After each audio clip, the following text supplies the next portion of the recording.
What's going on? We back at it again. Drams on deck. Today, as always, we have another heavy hitter. We got Booker's Bourbon. Yes, sir. I like the wooden crate that it comes in.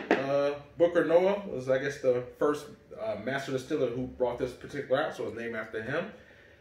Comes in a nice wooden crate here. And I must be honest, this bad boy is packing a punch.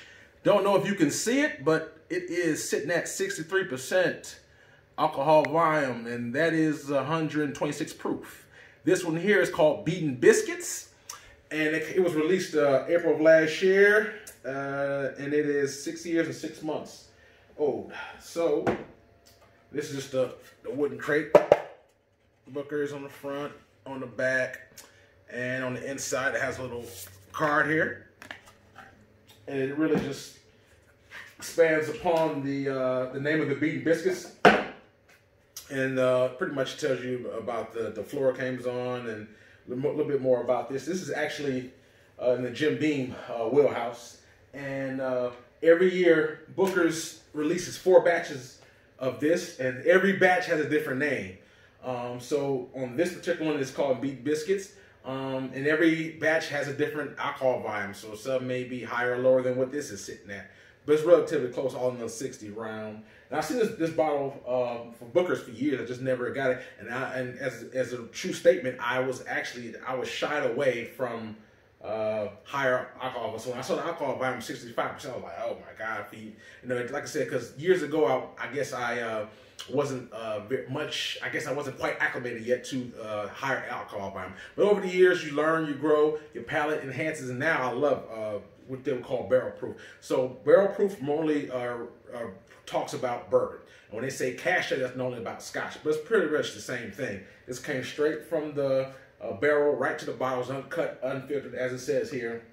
Very strong, but it's gonna hit you in the gut. Like, I mean, like if you're not used to it, it's gonna be a nice little punch to the gut. But once you get the first punch, it goes down smooth. It really does, at least for me, my palate. It's just something you need to work on. Take small sips and go from there. And if you want, you can always add water to it. It's not something that you have to do. It's all subjective. Some people like it straight, neat all day. Some people like to add water, ice. I would suggest start off slow if you're going to add water and just gradually go from there to your taste buds. But, you know, that's all subjective. So this one here, 6 years old, 6.5 years old. And this is my very first bottle of Booker's. And now that I'm more into barrel proof, it's just definitely a more refreshing spin on it, because I like how long lasting that it sits on at least on my palate right here. So I definitely will be reviewing and doing more bourbons. As a spoiler alert, I'm looking to secure some more bourbons, but the hard to start after one is hard to get. You know, more of like on the George T. Stagg and the William Weller. All my bourbon nerds know, if I say those 2 bottles right there, if you're a bourbon nerd, you know exactly what those are. Those are very hard to get. They release once a year, and they sit on the shelf probably not at all. From the time they unbox them, if you're lucky, they'll be there the day after. People line up to those type of things. So Booker's is a different one. You don't have to do all that work for. It's relatively easy to get, more affordable. But be it as it may, spoiler alert, wish me luck. I'm going to try to get those secured. And if I do, you best believe I'm going to share it with you guys, my fellow Drammers. So let's jump right into this nose right here.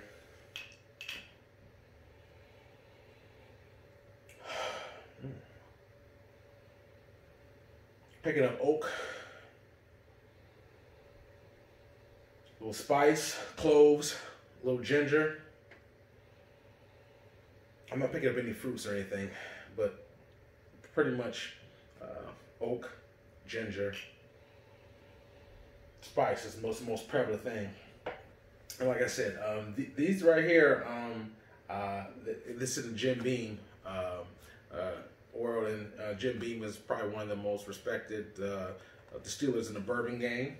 They've been around forever, and so for me, you know, I am definitely, I'm a fan of all whiskey, not just Scotch, but Japanese or Taiwanese. I like even American whiskey. I just enjoy whiskey. This is 6 years, so I definitely would suggest that, you know, try different age statements with your bourbon. Me personally, I tend to, in the Scotch realm, I like to go for Scotches anywhere from the 12-year to 21-year in that round. Bourbons, I haven't really had a 21-year-old bourbon to my recollection. So most of my bourbons I've tried has been 10 years or less. Most of them, not all. And some of them range. In certain bourbons may have different age limits, but try ones that you like. You may like older bourbons or younger bourbons, whichever one you prefer. You try different ranges, and then whatever goes best for your palate, that's what ones that you may tend to go towards more. But let's jump right here on the palate.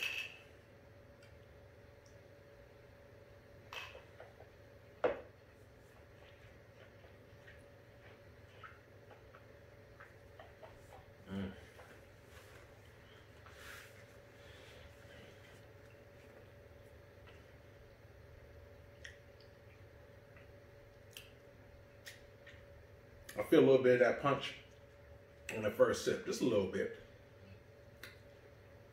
Like I said, it's so funny. Like years ago, I was very nervous about it. Now, I love the high alcohol vibe, and it's not as bad as it sounds.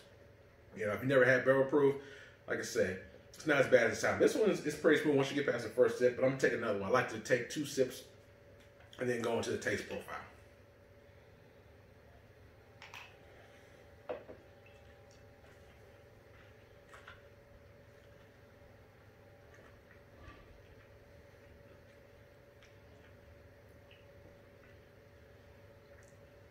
Yeah, the second sip, very easy. I get vanilla, oak, honey, spice like a dried nutmeg. You get a kick to it. I like the heat on my palate. I really do. The warming sensation lets it soak in a little deeper. You get like a little small. It has a decent amount. You can see the color on it. It's like a dark. I don't know if the light picks it up, but it's a dark amber color. I like it. It has. I'm not saying it's char, but I get like a little small hint of char. But I enjoy it. I definitely enjoy it. And for it to be as strong as it is, it has a nice sweet aftertaste to it, and I enjoy that. A lot of bourbons have you pick up a lot of vanilla and sweetness on a lot of bourbon casks, and this one I definitely pick it up. It's only 6 years, but it definitely has a nice kick, spice, honey, a little bit of vanilla, has like a light syrupy, not a heavy coated one, but like a light syrupy content. Coats your palate very well. I don't recommend water, but I will, just for the sake of this review, add some water to this, just a little bit, to see if it opens it up anymore.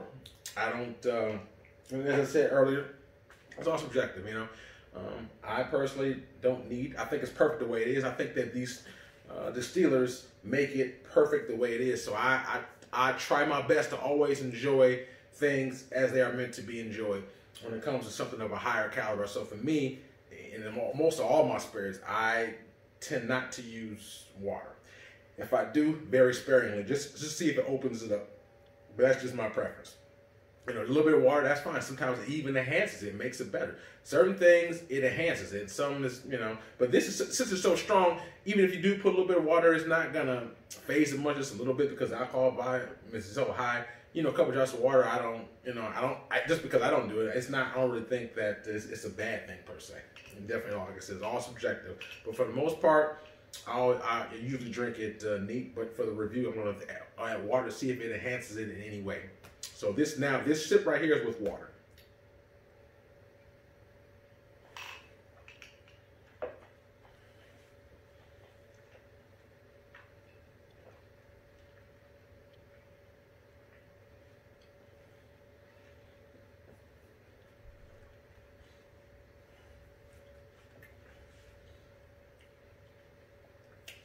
Tastes very similar to me. I don't taste anything much different.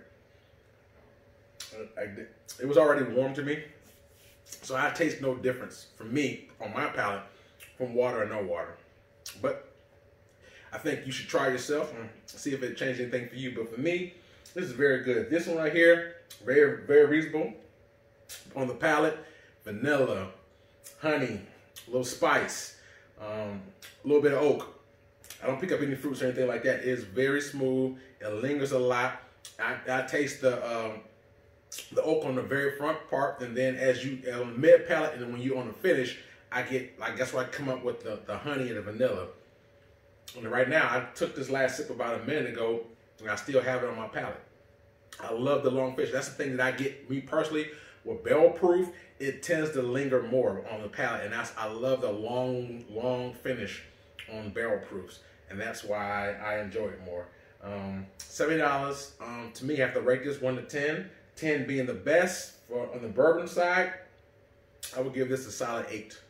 It's a solid 8. I enjoy it. I wouldn't call it super complex, but everything that it does it well. It has a nice depiction of the oak, honey, vanilla, and spice. I enjoy it. Like I said, the alcohol, you know, it's all about subjective, but I enjoy the alcohol volume. Well, I said 120%.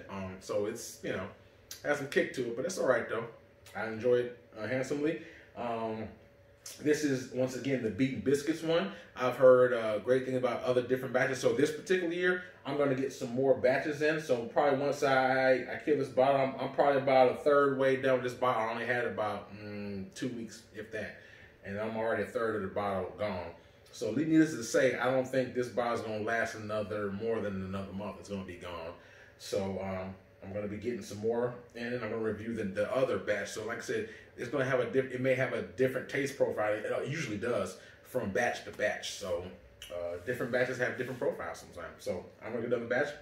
And when I do, I will definitely review that one as well. This one, the Booker's Beaten Biscuits, a solid 8 for me. Like I said, this is very accessible, not hard to get. So until then, I actually would like to do a 30-year. If I can find a 30-year or a Booker's Rye, I will also throw that one in as well. I've seen some great reviews on that, and I'd love to get that one in. But right now, Beaten Biscuits, solid A. Signing off, Drams on deck.